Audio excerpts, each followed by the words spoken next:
Hello, my name is Robert Dean Steele. One of the greatest fights in all of time actually happened in a desert place. It was, of course, the temptation of Jesus Christ in the wilderness by Satan.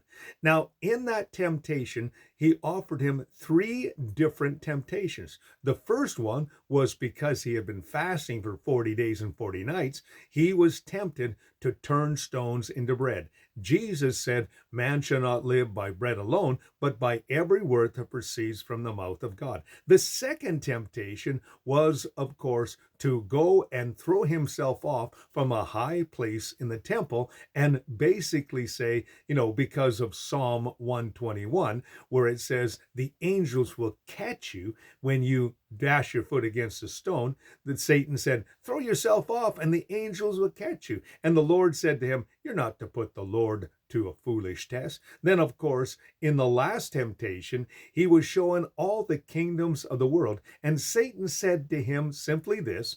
He said, "I have the power to give this to whoever I wish." Jesus never disputed that. But all Satan said to him was, "What I want you to do is I want you to worship me." And Jesus said, "I'm not biting on that apple." He said, "You're to worship the Lord your God, and him only should you serve." Well, of course, temptation is something that every one of us go through, but temptation is often clothed in beauty, and sin is often draped in success. Sin is basically successful for a season until it takes you someplace you don't want to go, make you into someone you never thought you'd become, and also as well, make you do things that you never thought you'd do.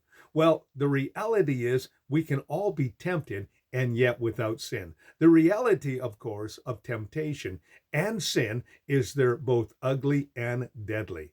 And some of the greatest ugliness in history hides in the guise of beauty. So today, refuse temptation and walk in victory today. Remember, it says in 1 Corinthians 10:13 that God will not allow us to be tempted beyond what we're able to endure, but a means of escape. So when you are tempted, ask the Lord to help you, and he will. That's my thought for you today.